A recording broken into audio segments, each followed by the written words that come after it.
Exactly 1 hour after I signed the divorce papers, I froze every account my in-laws had. Every single one. They had called me a parasite for 7 years. They thought I was nothing. Just the daughter of people who grilled cheap tacos on the streets of Queens. They looked down on my family. They threw my mother's homemade pie in the trash. Right in front of me. But behind that worn-down food truck in Queens, there was a secret they never found. My father was worth $100 million, and the $50 million trap they had grabbed with both hands. The one I had spent 4 months building, using his company as the weapon, it was now pulling tight around everything they owned. They were blinded by old money. They mistook my silence for weakness. They saw a quiet woman and decided she had nothing left to fight with. They were wrong about all of it. This is the story of how the people who called me worthless ended up on the streets of Manhattan with nothing, no accounts, no estate, no escape. My name is Evelyn, I am 29 years old. And this is my full account. The Tudor estate sat at the end of a private road in Long Island. It didn't appear on navigation apps. That was not an accident. The house was 4 stories of brown brick and imported limestone, iron gates at the entrance, a separate code for the outer gate, a third code for the east entrance. It had been built in the 1920s to say one thing to anyone who approached it. You are arriving at something that was here long before you, and it will be here long after. The first time Julian drove me through those gates, I was 22 years old. I was wearing a navy dress I had borrowed from my college roommate. Julian had said dinner with my parents. I imagined an apartment, maybe a brownstone, something human-sized. The iron gates opened. I understood immediately that I had misread the situation. I said nothing. I kept my face still.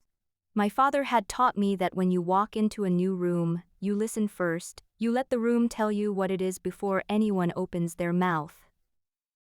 The room that evening was telling me a great deal. Victoria was waiting in the foyer. 54 years old at the time, silver hair, blunt cut, a string of pearls at her throat, round and matched, each one the size of my thumbnail, and on her hands, a pair of thin silk gloves. I would later learn she wore them indoors and out, every day, as a matter of principle. She looked at me, the whole of me, 4 seconds, top to bottom, the way a customs officer looks. Then she turned to Julian, not to me, to him. Your friend is here. Not my name, not your girlfriend, not the woman you've been telling me about. Your friend. As though I were someone he had run into, as though I were not standing 4 feet away. Julian said, Mom, this is Evelyn. Yes, Victoria turned and walked toward the dining room. Come in. That was the first sentence she ever directed at me. Come in, the way you say it to someone ringing a service bell. The dining room held 14 chairs and a chandelier that had come from a French chateau. The tablecloth was ironed flat. The crystal was the kind you do not reach for until you know which glass is which. On the walls hung oil portraits of men in judicial robes. Julian's grandfather, his great-grandfather, a great-uncle who had served on the Second Circuit Court of Appeals. I took my seat, I put my hands in my lap, I listened. Victoria waited until the first course was cleared, then she set down her fork and looked at me for the first time. Julian tells me your family runs a food operation in Queens. Yes, I said. A truck. She said the word the way you say a category, not a question. Yes. She tilted her head. Our family has placed graduates on the federal bench in 3 consecutive generations. Julian's grandfather argued before the Supreme Court. His father served as a federal district judge. A pause. I'm trying to understand the pairing. Julian laughed softly. The kind of laugh that says I hear you without saying I agree. Something shifted inside my chest, not a snap, not a break, a shift, like a door that moves in its frame in cold weather, everything still holding, but nothing quite flush. I smiled at Victoria. I can see why it would take some getting used to. She looked at me for a moment longer than the sentence required. Then she said, with a smile that didn't reach her eyes, "How very industrious. Your people." Your people. The dinner continued. The courses came and went. Julian refilled his mother's glass twice. He told a story about a case at the firm, and everyone listened, and no one asked me anything further. I ate. I watched. I filed things away, not as emotions, but as facts. The way my father had taught me. The way Robert held his knife. The way Victoria corrected the placement of a salt cellar without looking at the housekeeper. The way Julian, when his mother spoke, angled his whole body toward her. Like a plant leaning toward a window. By the time dessert arrived, I had a working theory of this family. By the time I left that night, I had decided not to share it with Julian. Not yet. Not until I understood how deep it went. He drove me home to Queens. Somewhere on the bridge, he took my hand. "I know it's a lot," he said. "She'll come around." "Of course," I said. "You're not upset?" No, and that was true, I was not upset. I was paying attention. 3 months later, he proposed. A restaurant in Tribeca, a ring his mother had chosen, which I did not know at the time. He was earnest. He believed he was making a romantic choice. He was in fact executing a negotiated one. I said yes. I did not tell him about my father. I did not tell him about the money, the company, the buildings. I did not tell him because I had decided to trust him with something more important than any of that. I trusted him with who I was, quiet, patient. And I wanted to see whether he was worth it. What I would learn, over the years that followed, is that real conditions always answer that question. The iron gates closed behind us on every visit. They made the same sound every time, a low, final, mechanical click. For too long, I told myself that sound meant protection. It took me 7 years to understand the difference between a gate that protects you and a gate that holds you in. The change in Julian did not happen all at once. That is the cruelest thing about this kind of change. It doesn't announce itself. It doesn't arrive as a single moment you can point to later. It comes 1 degree at a time, the way a room gets cold. By the time you notice you're shivering, the window has been open for hours. In the first year, he was still the man I had married. He brought coffee to bed on Sunday mornings. He called from the office when he knew I was having a hard day. Twice he argued quietly with his mother on my behalf, in the hallway, in voices he thought I couldn't hear.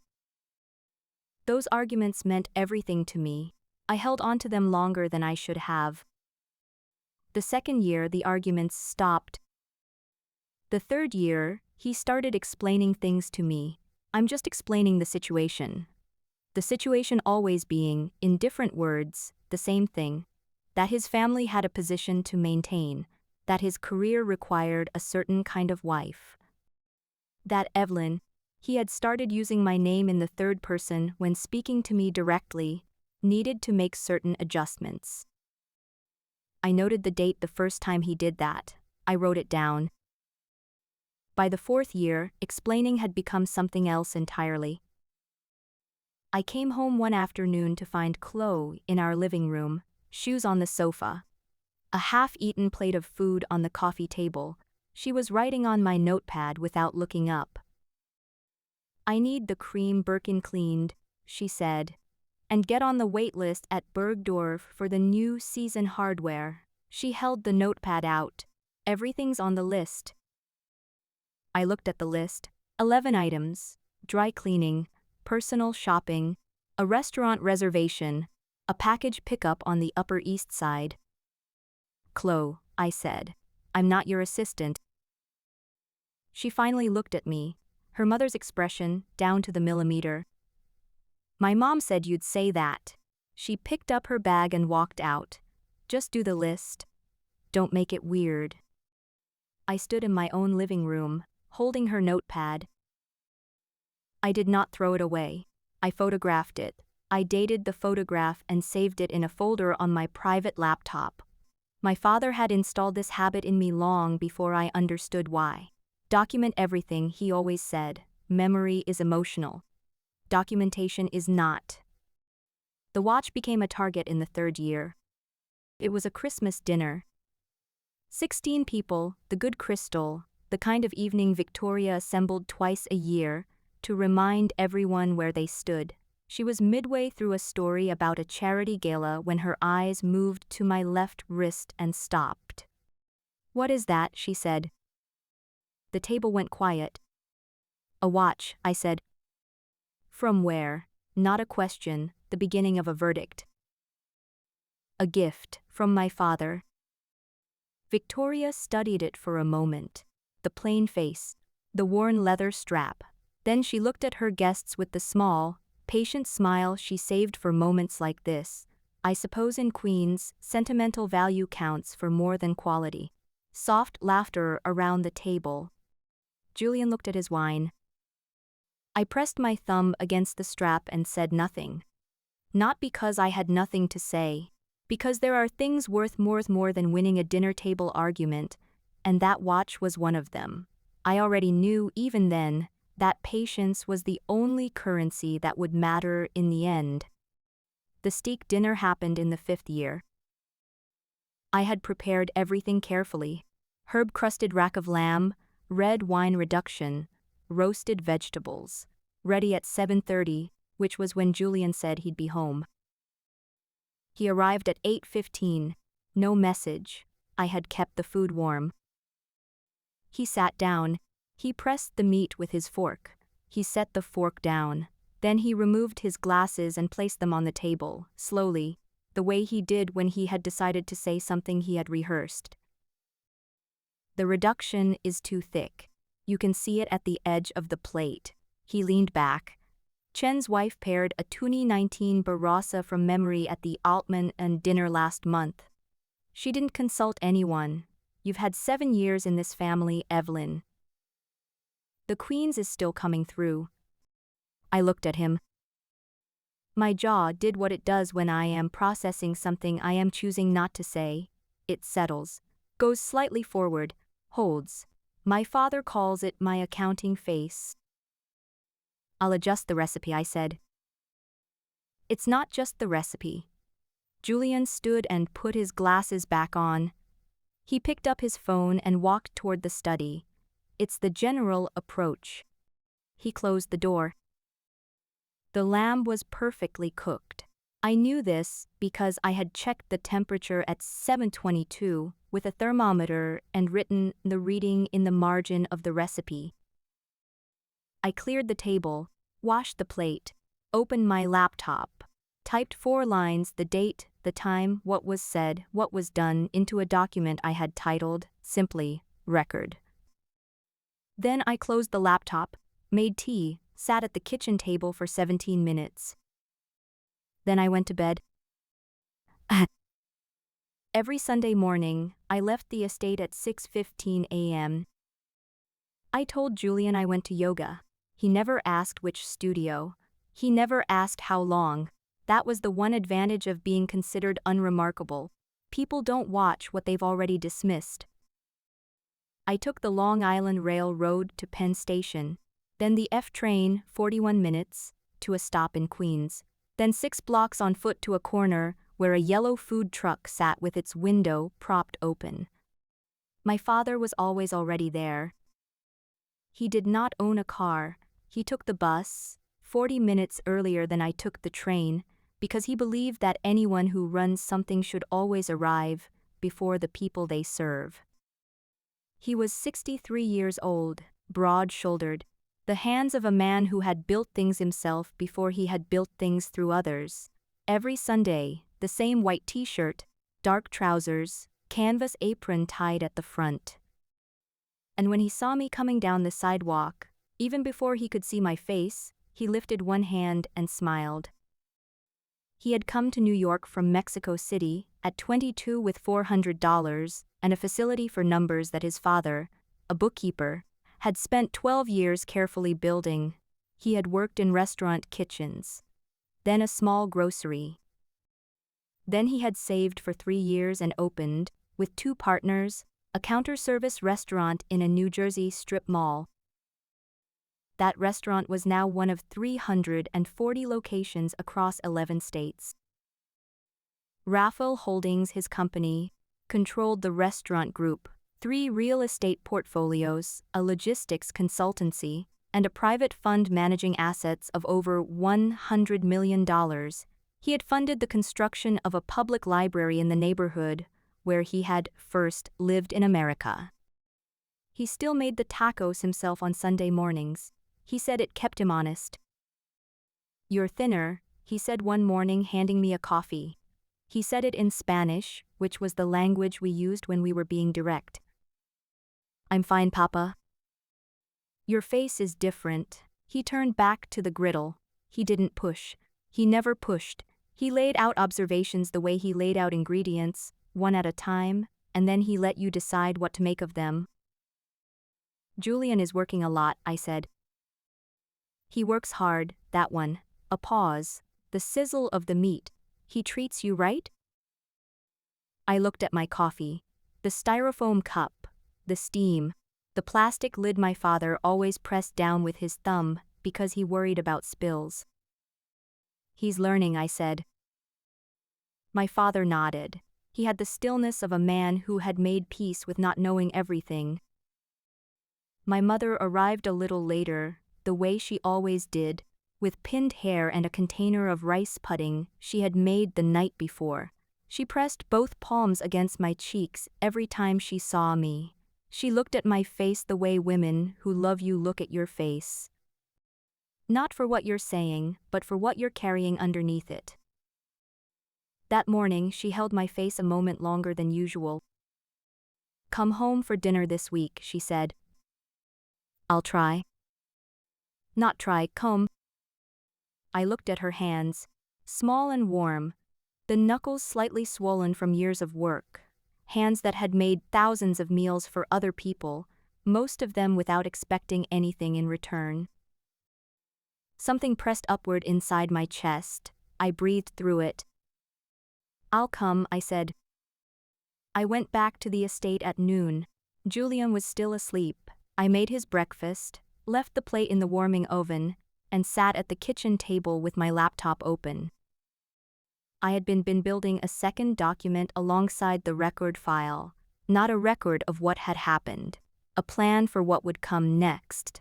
I had taken the title from my father's standard partnership agreements, a legal term for the moment when everything changes. Event of default. I was still, at that point, hoping not to use it. I want to be honest about that.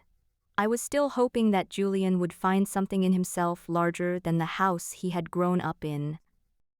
Some people cannot be larger than the house they grew up in. 3 weeks later, I found out which kind of person Julian was. It was a Tuesday in October. The maples along the private drive had turned gold. The afternoon light had that autumn quality, slanted, warm, already a little sad for itself. My mother had called the evening before to say she was coming. She had baked the pie, a cinnamon apple, from a recipe that had belonged to her own mother and had been made in our family for 40 years. She wanted to bring it to the house. She asked, carefully, whether that would be appropriate. I told her yes. I did not know, until 4 months later, that the housekeeper had directed her to the service entrance. My mother told me over coffee in Queens. She looked out the window when she said it, as if she wasn't sure it was worth bringing up. "I didn't want to make trouble," she said. She had ridden 3 trains. She had carried that pie since 5 in the morning, and when they sent her to the back door, the staff entrance, she had gone without a word. Because she didn't want to make trouble. That is the kind of woman my mother is.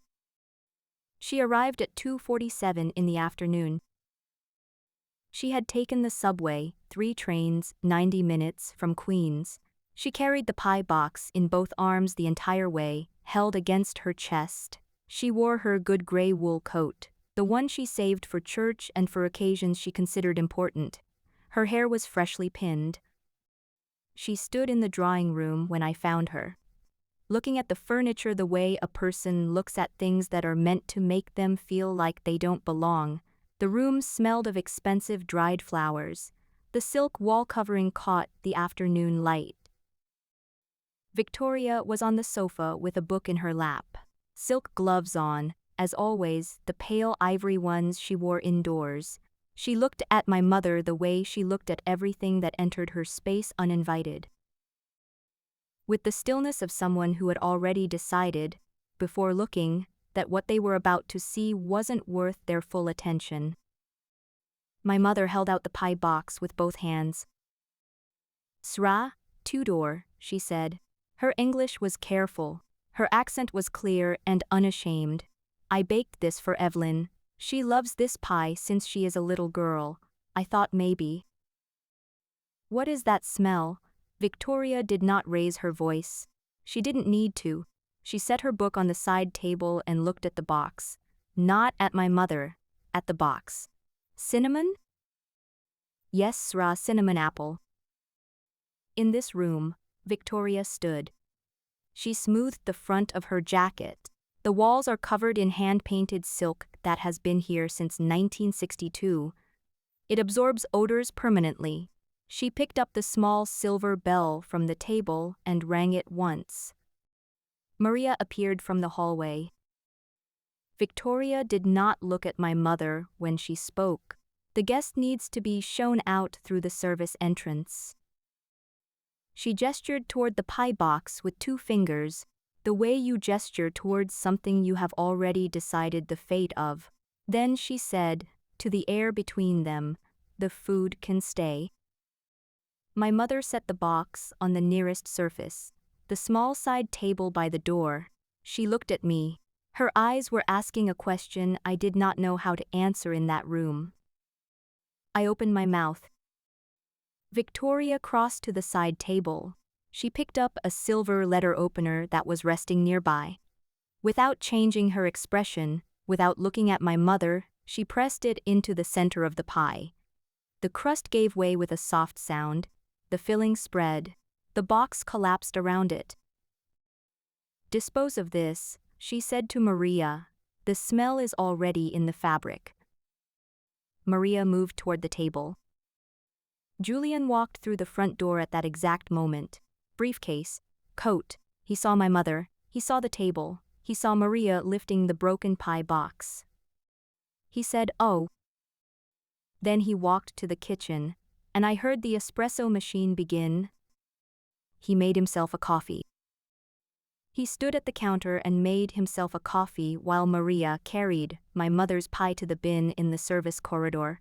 My mother stood in the drawing room in her good gray coat. She did not cry. Not there. Not in front of Victoria. She gathered herself. She turned. And she walked, alone, back toward the service entrance. I followed her to the door.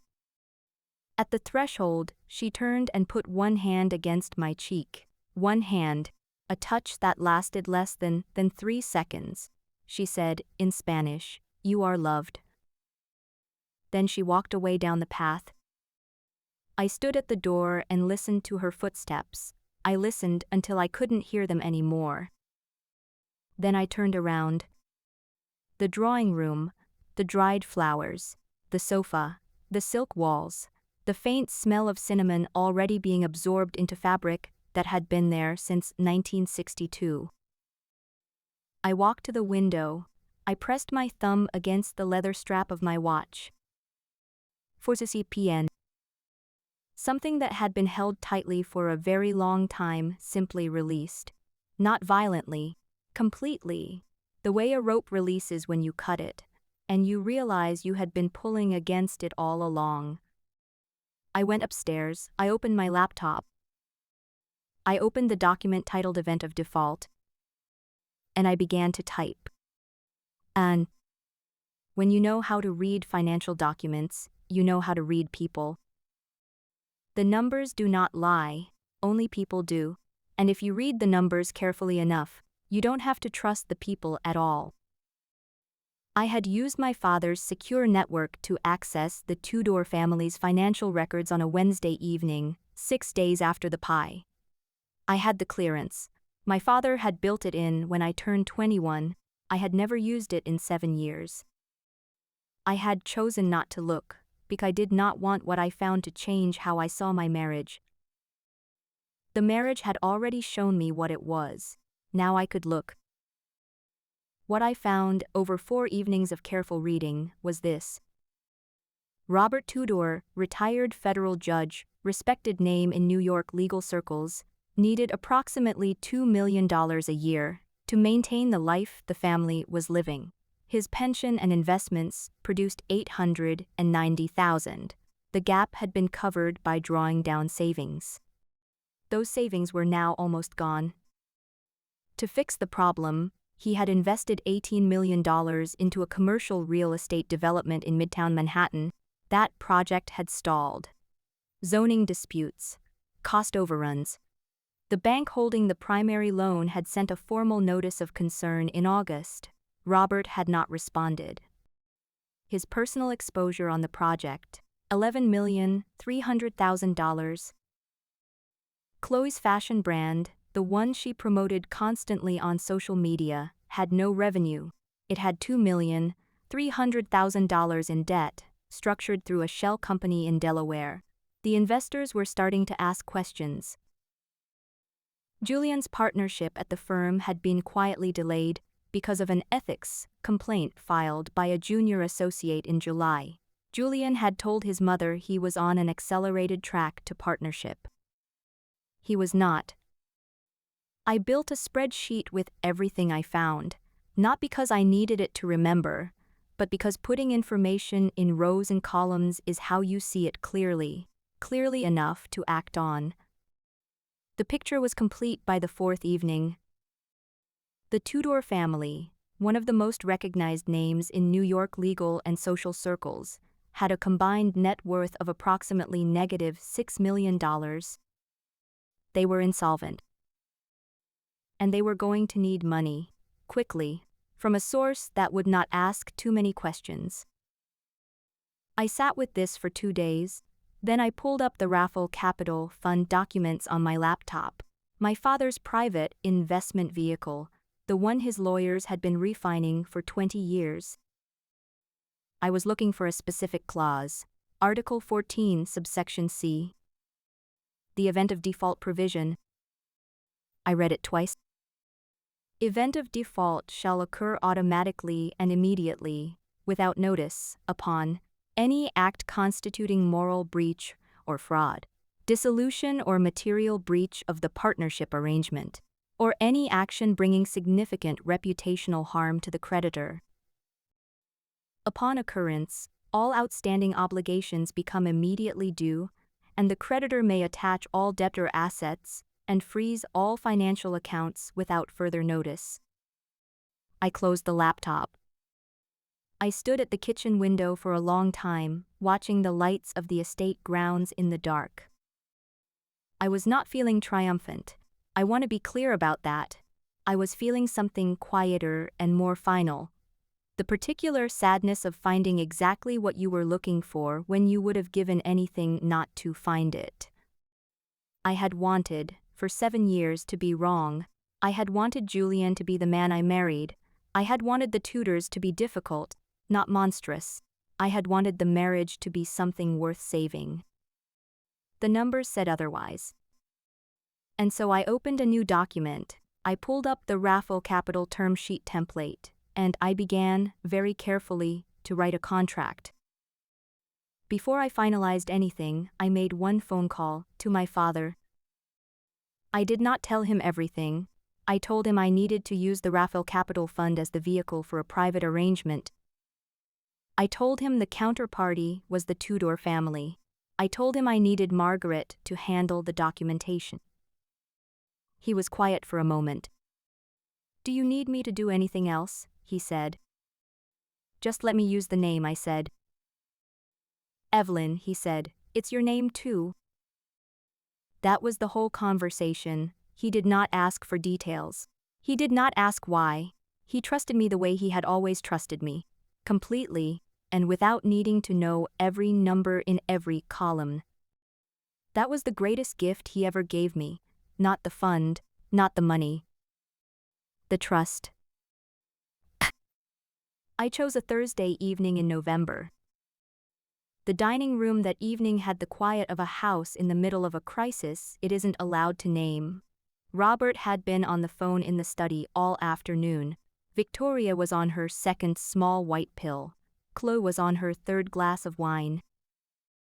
I waited until the plates were cleared. I waited until Maria had brought the coffee and withdrawn. I waited until Robert leaned back in his chair, the posture of a man who believes he is presiding over every room he sits in. Then I set my cup down. "I want to mention something I learned this week," I said, "from a contact of mine." Robert looked at me. That, by itself, was unusual. Robert did not typically look at me when I spoke. "A former client of my father's," I continued, "a private equity principal. He has a significant amount of capital he needs to place. Quietly. Confidentially. He doesn't want his name attached publicly to the vehicle." I let that sit. The mention of my father, the mention of a client, the implication of a network that did not appear in their mental map of who I was. "He's been watching the Midtown project," I said. "He believes in the underlying asset.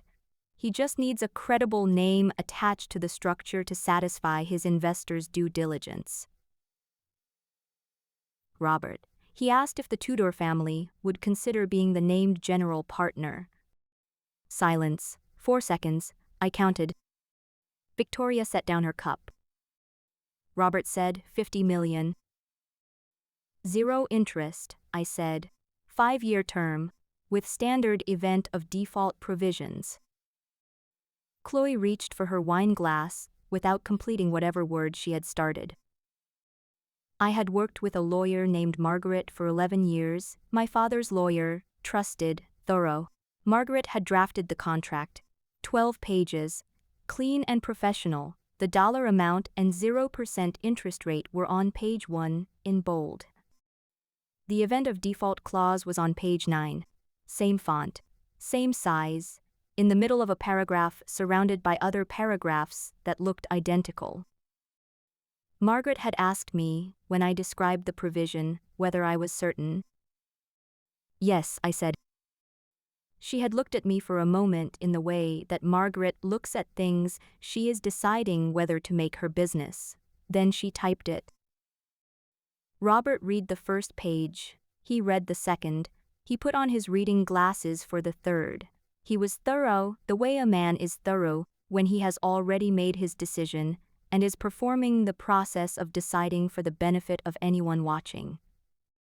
By page 7 he was moving faster. By page 9 he was moving with confidence.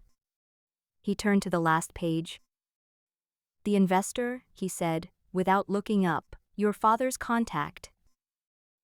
He prefers to stay anonymous for now," I said.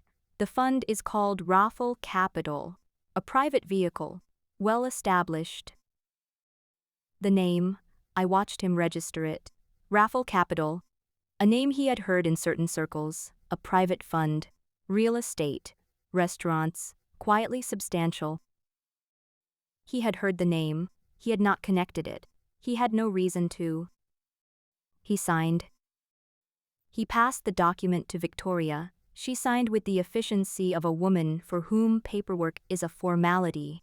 Chloe signed without reading a single page. Then she refilled her glass. Julian arrived home at 9:15. He looked at the document on the table. "What's this?" "A rescue," Robert said, smiling for the first time in months. Julian picked up the pen. He did not ask to read the document. He signed his name at the bottom, beneath his parents, beneath his sisters. I collected the pages, squared them against the table. I'll have the countersigned copies sent within 48 hours. Then I went upstairs. I stood at the bedroom window for a long time. The estate lights lit the private road below. The iron gates were closed. I pressed my thumb against the leather of my watch. The clock had started. The $50 million arrived on a Monday morning in December. Wired from a Raphael Capital subsidiary, landed in the Tudor family LP account at 7:44 a.m. I know the exact time because I had asked to be copied on the wire notification. A small administrative detail. No one questioned it. By 9 o'clock, Robert was on the phone with his development partners. By noon, Victoria had called 3 people in her social circle. By dinner, the house felt different. The pressure that had been building for 18 months had lifted. Something that had been clenched was opening. They did not thank me. I want to note this clearly. Not one word of acknowledgement. Not a reference to the fact that $50 million had arrived in their account because I had made a phone call. I was, in the accounting of the Tudor family, an instrument, and instruments do not receive credit. What I received instead was this. As the weeks passed, the family's confidence grew, and as their confidence grew, their sense of what I was worth shrank. Chloe signed a retail lease in NoHo. $34,000 a month. She posted a video about it, standing in an empty white room in a cashmere coat, gesturing at the square footage with the ease of someone spending money they didn't earn. She did not mention my name. She had stopped mentioning me entirely by that point. Robert began appearing at social events again. His name showed up in business press items. He looked, to those who encountered him, like a man who had weathered a private difficulty and emerged intact. Julian bought a dark green Aston Martin, $220,000. He registered it in his name and said nothing to me until it was already in the garage. None of them saw me watching. They had never learned to watch me, and so they had no model for the possibility that I was watching them. The divorce conversation happened on a Wednesday evening in late January, 41 days after The Wire. Julian came to the bedroom at 11 p.m. and placed a manila envelope on the covers between us. He did not look at me when he spoke. My mother and I have been discussing the situation. He used the word situation the way he always used abstract words, as a vehicle for something that would have been more honest said plainly. The family feels that a different arrangement would be better going forward. For everyone. I looked at the envelope. There's a woman, he said, from a financial family. The match is more appropriate for what the family needs publicly. He stood. He set the envelope on my nightstand. My mother's lawyer drafted the terms. No alimony, no asset claim, 7 years of housing and social access is a fair exchange. He said this, in a level voice. In the bedroom of the house I had lived in for 7 years, at 11 o'clock at night. Then he walked to the door. All right, I said. He stopped. He turned. He looked at me for the first time that evening. All right? I'll look at the terms, I said. If they're reasonable, I'll sign. He studied my face. I think he was looking for something. Tears, maybe. Resistance. The evidence that this was costing me what he assumed it was costing me. What he found was a face giving nothing away. Good, he said, and left. I sat in the quiet for a while. I was not catastrophizing. I was not planning.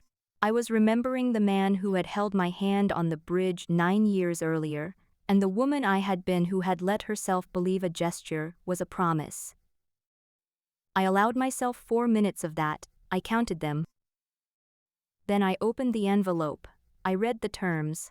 I opened my laptop and wrote 6 lines to Margaret. Then I closed the laptop, and I went to sleep. The New York County Family Court building on Worth Street is built to be functional, not beautiful. Wide corridors, fluorescent light, a waiting area that keeps everyone slightly off balance. I had been in the building before, and I knew the layout. I arrived at 1:15 p.m., dark coat, low heels, hair pinned back.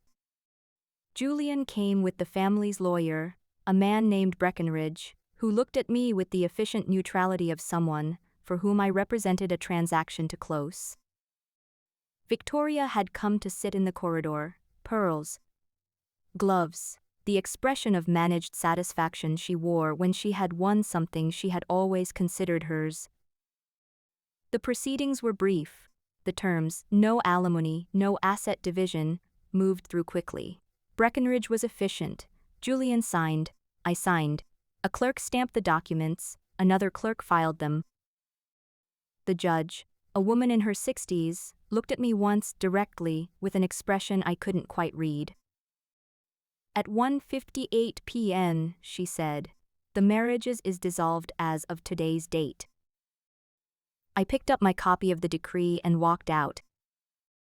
On the courthouse steps, Julian came through the door behind me. Breckenridge beside him. Victoria was already at the car. Julian said, "I'll need the house key by Friday." I turned. He held out his hand. I held the decree against my chest and looked at his face. The gold-framed glasses, the jaw, the particular set of his mouth that I had once mistaken for restraint. 7 years, he said, and you walked out with nothing. I always thought you'd fight harder. He said it quietly, almost pleasantly, like a comment about the weather. I looked at him for a moment. "I'm not fighting," I said. "I'm done." He studied my face one last time, looking for the wound, the cost, the evidence of defeat. He didn't find it. He turned and walked to the car. I waited until the car moved into traffic. Then I took out my phone. Margaret answered on the second ring. "It's done," I said. "Confirmed on our end," she said. "Petition was filed at 11:40 this morning on standby. Judge Reyes has the application. All supporting documentation has been submitted. Article 14, the communications record, the certified dissolution decree. Execution timeline? 60 minutes from your call, possibly 45. Start the clock, I said. Starting now, Margaret said, 2:01 p.m. I put the phone in my pocket and walked to the car, waiting at the end of the block. The driver was named Carl. He had worked for my father's company for 11 years and understood, without being told, that some trips require silence. I got in. Carl pulled into traffic. I pressed my thumb against the leather of my watch. I watched the city pass through tinted glass, the courthouses, the towers of the financial district, the ordinary people moving on ordinary sidewalks. I thought about my mother's hands on my face at the food truck, my father lifting one hand when he saw me coming down the sidewalk, a pie carried 90 minutes on 3 trains, a silver letter opener pressed into the crust. The dashboard clock read 2:47 as we crossed the bridge. At the restaurant, 3 Michelin stars, no sign on the door, tablecloths replaced between every course. Julian's table had been seated for 40 minutes. The champagne had been opened at 2:30. $800 a bottle, 2015 vintage. Breckenridge was there, a financial contact of Robert's. Victoria at the head of the table, her pearls and her gloves and her quiet satisfaction. At 3:01 p.m., Robert's phone vibrated. At 3:02 p.m., Julian's black card came back across the white tablecloth.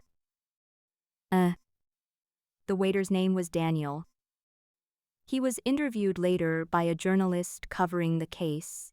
He said he had worked at that restaurant for 6 years, and had never returned the same card 4 times, at the same table in the same minute. He said the room went quiet in a way he had not heard before. He said the older woman at the head of the table held her wine glass at a fixed height for what seemed like a very long time without drinking from it. He said the man with the cards was smiling when he handed them over, and was not smiling when the last one came back. What Daniel couldn't have seen from tableside was what was happening simultaneously across 7 accounts at 4 financial institutions. At 11:40 that morning, Margaret had filed an emergency court application, 47 pages of documentation, the Article 14 clause, the signed partnership agreement.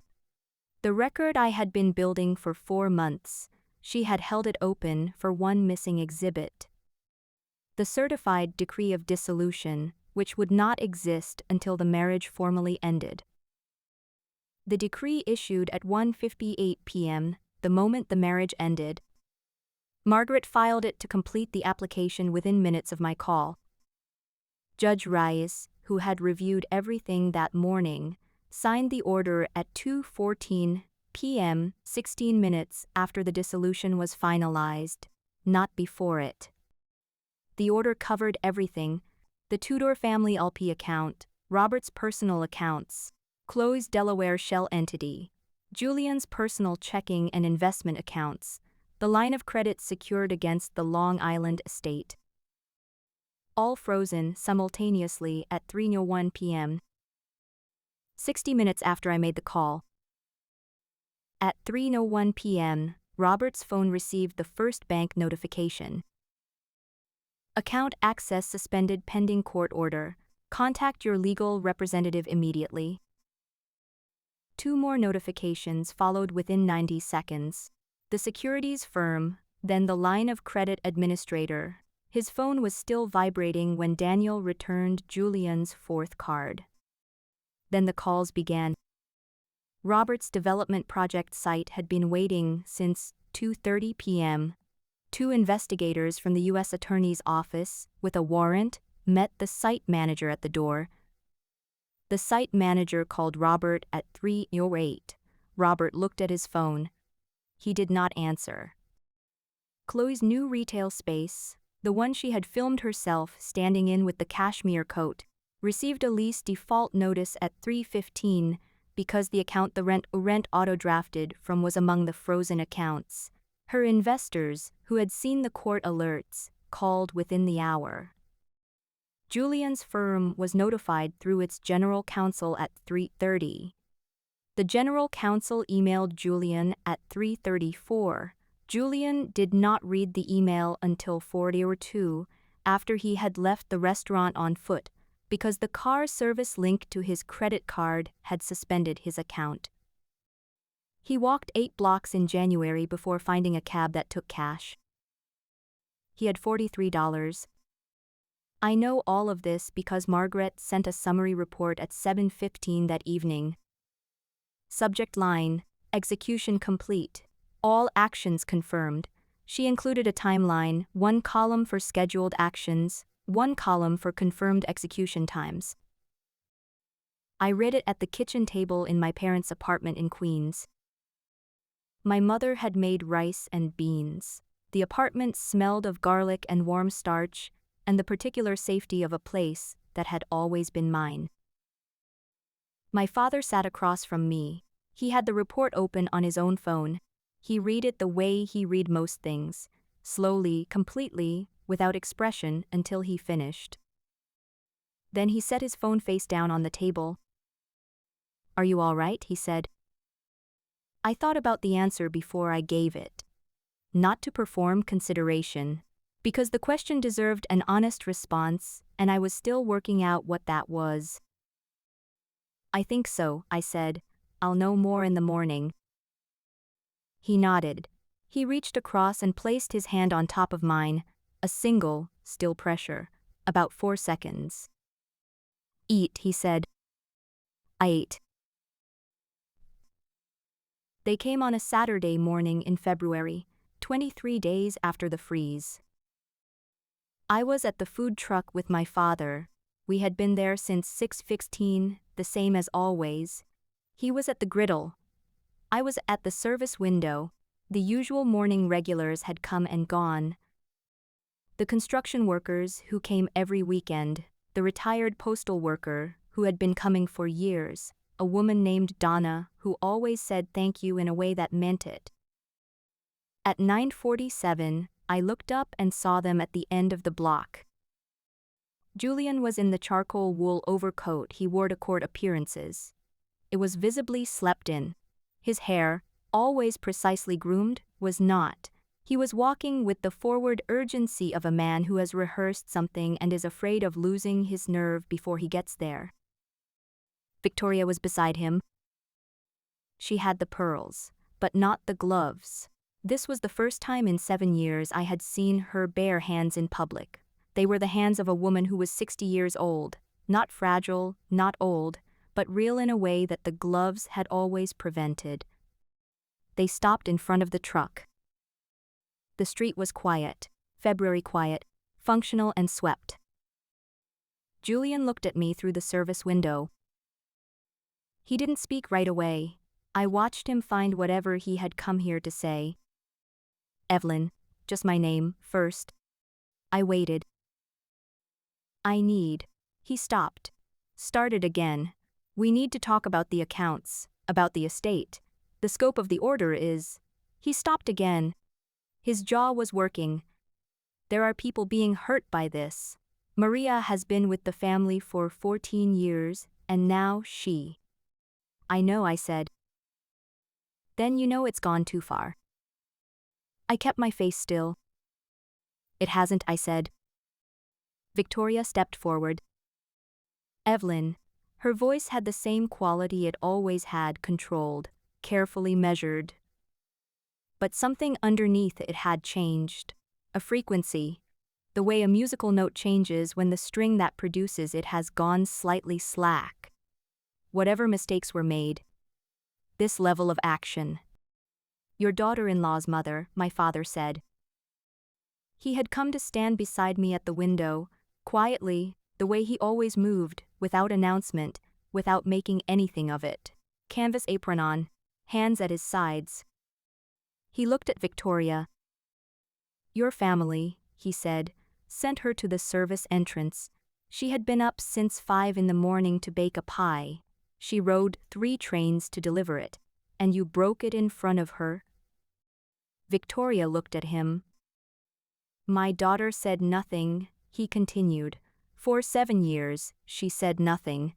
She protected you from knowing what that cost her, because she did not want us involved. He paused. We are involved now. This is what that looks like. The silence lasted a long time. Long enough to hear a bus on the next block, a dog somewhere, the tick of the griddle cooling down inside the truck. Julian said very quietly, I'm sorry. I looked at him.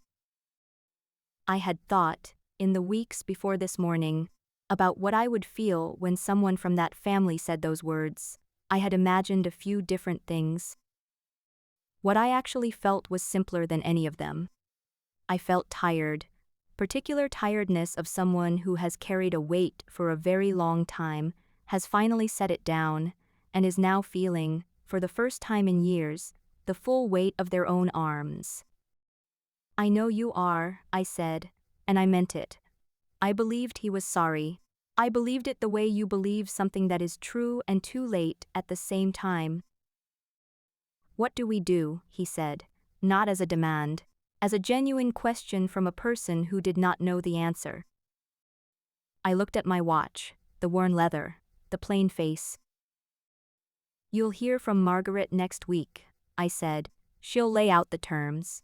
There is a path forward for the estate and the development project.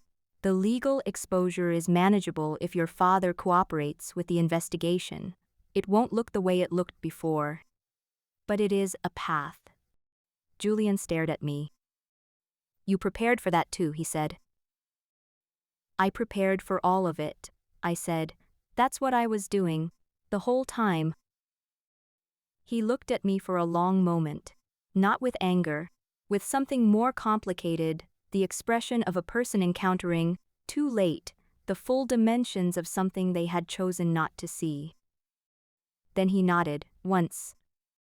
He turned and walked back down the block. Victoria followed him, her heels precise on the pavement, her bare, real hands at her sides.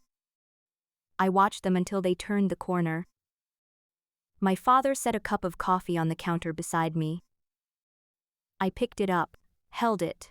The warmth moved from the cup into my palms and up through my wrists. "Okay," he said. I thought about Victoria's hands without the gloves. I thought about my mother at the service door, turning to press her palm against my cheek. I thought about a watch worn for 7 years without a word of defense, because some things do not need defending. They only need to outlast the people who failed to recognize them. "Yes," I said. And I was. Margaret outlined the terms the following week.